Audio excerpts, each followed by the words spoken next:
बिस्मिल्लाहिर्रहमानिर्रहीम। अस्सलाम वालेकुम। अब मौजूद सदा मौजूद दोस्तों, अॼु जेको मुंहिंजो टॉपिक आहे पावर पॉइंट प्रेज़ेंटेशन जे मथे आहे।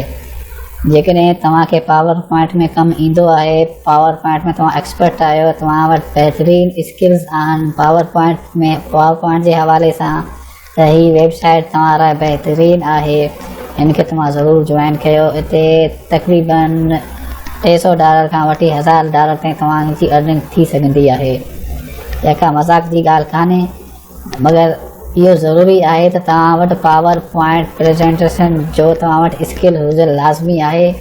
हिते जेका स्किल्स आहे, स्किल्स सां मुराद के क्रिएटिव स्किल्स, तव्हांखे हिकिड़ो ख़ाली लफ़्ज़ ॾिना वेंदा, उनखे तव्हांखे बहितरीनु डिज़ाइनिंग में खणी अचिणो आहे ऐं इन जा जेके गाइडलाइंस आहिनि उन्हनि खे तव्हांखे फॉलो करिणो आहे। अॼु आउं तव्हांखे इन पूरे वेबसाइट जे बारे में ॿुधाईंदुसि, स्टेप बाय स्टेप तव्हांखे अॻियां ॿुधाईंदुसि, ऑनलाइन लाइव ऐं क्विज़ टेस्ट ॾींदुसि, तव्हांखे उहो बि ॾेखारींदुसि। ऐं जेका लास्ट में सभिनी खां जेका लास्ट ऑप्शन ईंदी आहे, 3-4 वीडियो हूंदा आहिनि, तव्हांखे उहो वीडियो सभु वीडियो ॾिसणा आहिनि। हुन खां बाद इन जा 2 बुक हूंदा, गाइड बुक, तव्हां उहे ॿई बुक पाण वटि डाउनलोड कयो। उहे 30 मिंट तव्हांखे तयारी लाइ ॾींदा आहिनि, त 30 मिंटनि जी जॻह ते तव्हां 1-2 कलाकनि जी तयारी कयो। उन खां पोइ तव्हां जेके लास्ट स्टेप में कंटिन्यू खे प्रेस कंदव, त उते 1-2 कलाकनि में तव्हांखे डिज़ाइन ठाहे उते प्रोवाइड करिणो आहे, हिते ई अपलोड करिणो पवंदो। त लास्ट में जॾहिं तव्हां लास्ट में ईंदव, तव्हांखे हिकिड़ी फाइल ॾींदा, उनमें कस्टमर जी रिक्वायरमेंट हूंदी, उनखे तव्हांखे कंप्लीट करे डिज़ाइन ठाहे करे इनखे प्रोवाइड करिणो आहे। हीअ दोस्तों, हिते तव्हां चेक करे सघो था इनजी जेका आहे, जेकॾहिं हिते तव्हां डेली घटि में घटि हफ़्ते में तव्हांखे 10 कलाक ॾियणा लाज़मी आहिनि। तव्हां जेकॾहिं हिनखे 10 कलाक ॾींदव ऐं लेवल 1 इनमें लेवल हूंदा आहिनि, ठीकु आहे। जेकॾहिं तव्हां लेवल 1 ते बि हूंदव त तव्हांजी 350 खां वठी 650 ताईं तव्हांजी हिते अर्निंग थी सघंदी आहे। त जेतिरो तव्हां एक्सपर्ट हूंदो, ओतिरी ज़्यादा तव्हांजी अर्निंग थींदी। हिते तव्हां जेतिरा ज़्यादा कमु कंदव, त हे स्टार्टिंग में तव्हांजो एक्सपर्ट हुजणु तमामु लाज़मी आहे। इहो तव्हां नोट कयो। इहे जेके लेवल हूंदा आहिनि, तव्हां जॾहिं हिननि खे जॉइन कंदो त उते तव्हांखे रेटिंग मिलंदी। हुन रेटिंग जे हवाले सां तव्हां लेवल 2, लेवल 3, लेवल 4, त उनखां बाद तव्हां ईंदो। त हिते जॉइन करणु, टेस्ट ॾियणु एतिरो आसान कान्हे। तव्हां एक्सपर्ट आहियो, तव्हां इहो वीडियो ज़रूरु ॾिसो ऐं हिनखे जॉइन कयो। जेकॾहिं तव्हां वटि एतिरो स्किल्स न आहिनि, त तव्हां पहिरें हीअ वीडियो मुकमल ॾिसो ऐं डिज़ाइनिंग स्किल्स ऐं पावर पॉइंट स्किल्स ऐं स्लाइड ठाहिण, जेके स्लाइड जा जेके स्किल्स हूंदा आहिनि, ख़ासि करे चार्ट वग़ैरह तयारु कंदा आहिनि, लोगो तयारु कंदा आहिनि, आइकन्स तयारु कंदा आहिनि, साफ़ु सुथिरो ऐं अहिड़ो तव्हां डिज़ाइन तयारु करण जो तव्हां तरीक़ो सिखो। तव्हां फ्री इमेज खणी था सघो काफ़ी वेबसाइटनि मां, ऐं काफ़ी वेबसाइटनि मां तव्हां फ्री आइकन बि खणे था सघो, ऐं काफ़ी वेबसाइटनि मां तव्हां स्लाइड पावर पॉइंट उहो बि खणी था सघो। मगर हिते तव्हांखे उहे न ॾियणा, हिते हुनजी पंहिंजी ख़ासि रिक्वायरमेंट हूंदी आहे, तव्हांखे उहो ई कंप्लीट करिणो आहे। हाणे आउं तव्हांखे इन जे बारे में मुकमल डिटेल ॿुधाईंदो वञा। हाणे असीं अॻियां हलंदासीं, इन जे जेके अॻियूं स्टेप आहे उनजे तरफ़ आउं तव्हांखे खणी हलंदुसि। हिते तव्हां साइन अप खे प्रेस कयो। हिते तव्हांखे ईमेल में पंहिंजो ईमेल ॾियणो आहे। पासवर्ड में तव्हां पंहिंजो स्ट्रॉन्ग पासवर्ड सेट कयो ऐं कंफर्म पासवर्ड लॻायो, ऐं उन खां बाद जेको रजिस्टर लिखियल आहे इनखे तव्हां प्रेस कयो। उन खां बाद तव्हांजे साम्हूं दोस्तों हीअ जेका स्क्रीन आहे, इंटरफेस, इहो तव्हांजे साम्हूं ईंदो। इनमें तव्हां पूरो डिटेल ॾिसी था सघो। हिते जेका लास्ट में लिखियल आहे, I hereby confirm that I have read and accept our terms and condition, इनखे तव्हांखे सिलेक्ट करिणो आहे। हिते ॾिस, तव्हांजी नंबर 1 में लिखियल आहे, तव्हांजी इंग्लिश बि बहितर हुजणु खपे। तव्हांखे डेली जेका हफ़्ते में तव्हांखे 10 कलाक ॾियणा आहिनि।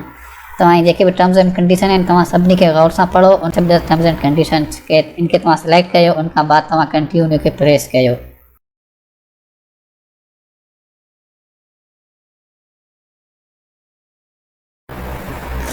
हाणे दोस्तों, हिते तव्हां नोट कयो कि हिननि असांजी जेके असीं ईमेल ॾिनोसीं, उते हिननि असांखे हिकिड़ो ईमेल मोकिलियईं। हाणे असीं वञी पंहिंजे ईमेल खे कंफर्म कंदासीं, त उनखां बाद जेके अॻियां स्टेप आहिनि उनखे असीं कंटिन्यू कंदासीं। वेबसाइट जे तरफ़ां असांखे मेल आयल आहे। हाणे असीं हिते वेरीफाई ईमेल खे प्रेस कंदासीं ताकि असांजो जेको अकाउंट आहे ऐं असांजो ईमेल वेरीफाई थी वञे। दोस्तो असांजो जेको ईमेल हो उहो कंफर्म थी वियो आहे ऐं हाणे असांखे हिते कंटिन्यू खे प्रेस करिणो आहे ऐं असांखे जेके अॻियां स्टेप आहिनि उनखे फॉलो करिणो आहे। हिते तव्हां खां पुछियो वेंदो कि तव्हां इन वेबसाइट जे बारे में किथां ॿुधियो आहे। तव्हां हिते अदर्स खे क्लिक करे तव्हां हेठियां मुंहिंजे यूट्यूब जो नालो बि ॾेई छॾियो ऐं जेका सभिनी खां जेका हेठि आहे तव्हां पंहिंजो पाकिस्तान मुल्क पाकिस्तान मां आयो त पाकिस्तान सिलेक्ट कयो, ॿिए कंहिं मुल्क मां आयो त उहो मुल्क सिलेक्ट कयो। उनखां पोइ कंटिन्यू खे तव्हां प्रेस कयो। हाणे दोस्तो सभिनी खां अहम स्टेप आयल आहे असांजे साम्हूं। इन जा टोटल 3 स्टेप आहिनि। सभिनी खां पहिरीं IQ टेस्ट आहे, IQ क्यूज़ आहे ऐं तव्हांखे लाइव करे ॾेखारींदुसि। उनखां जेका बाद आहे उहो टेस्ट प्रिपरेशन 30 मिनटनि लाइ आहे।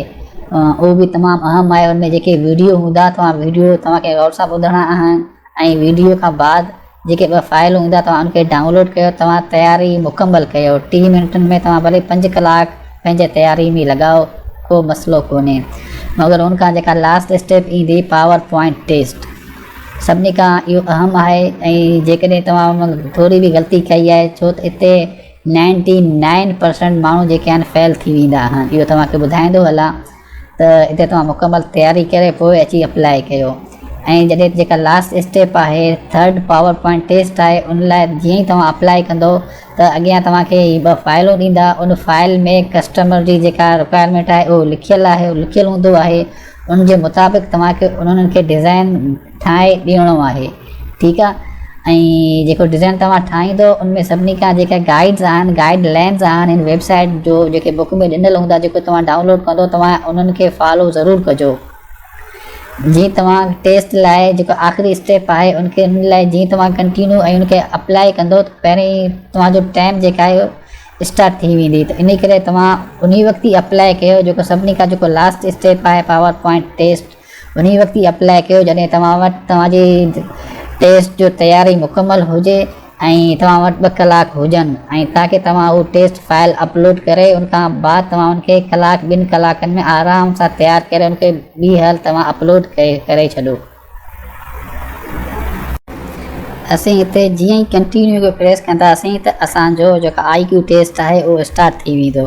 हाणे आउं तव्हांखे IQ टेस्ट करे थो ॾेखारियां ऐं उनखे कंटिन्यू खे प्रेस कयां थो। अॻियां मुंहिंजो जेको IQ टेस्ट लाइव हलंदो 5 मिंटनि जो। तव्हां इनखे मुकमल ॾिसिजो। थी सघे थो इहे ई सुवाल अचनि या थी सघे थो तव्हां वटि ॿिया सुवालात तव्हां वटि मुख़्तलिफ़ अचनि।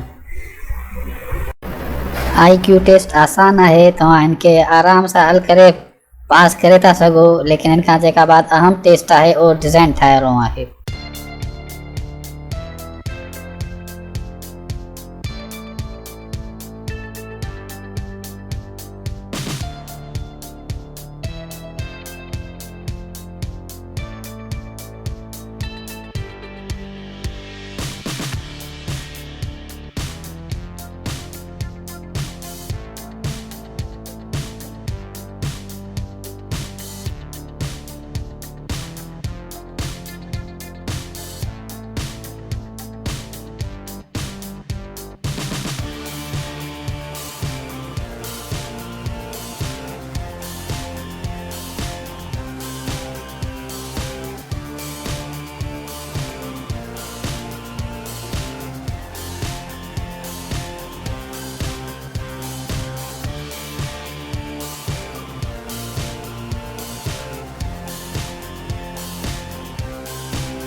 जी दोस्तों, मुझो क्यूज़ टेस्ट कंप्लीट थी वियो आहे। मूंखे गुड जॉब भी मिली वियो आहे ऐं हाणे हिन खां जेका 3 स्टेप आहिनि, पहिरियों स्टेप मुंहिंजो मुकमल थी वियो।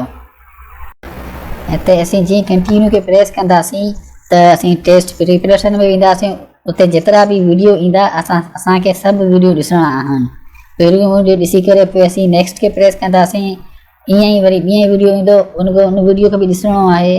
ऐं जेका वीडियो असांखे सिर्फ़ु ॾिसणो न आहे, असांखे सम्झणो बि आहे। जेके हिन वेबसाइट जेके गाइड आहिनि उनखे फॉलो बि करिणो आहे।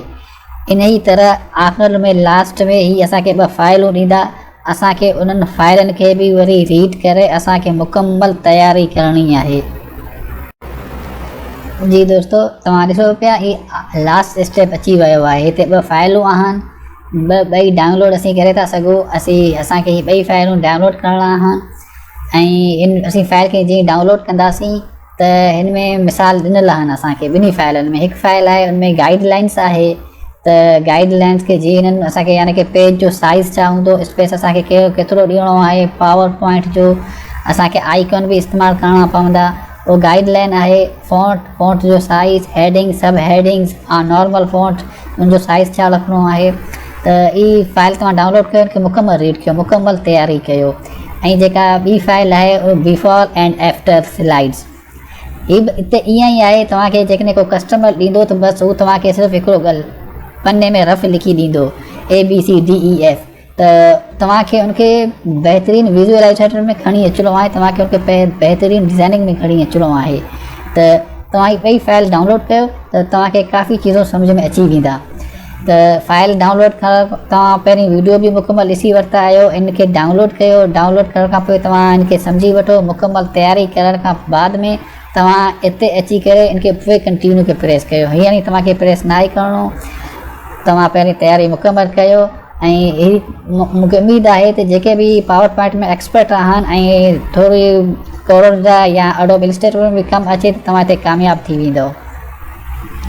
ऐं जेकॾहिं तव्हां हिते टेस्ट पास नथा करे सघो त उहा वॾी ॻाल्हि कान्हे, ही आख़िरी वेबसाइट कान्हे। हिते तव्हां पंहिंजे जेका सर्विस आहे इहो ई सर्विस तव्हां पंहिंजे फाइवर में बि ॾेई था सघो, तव्हां guru.com में बि ॾेई था सघो, पीपल पर हावर में बि ॾेई था सघो, तव्हां अपवर्क में बि ॾेई था सघो।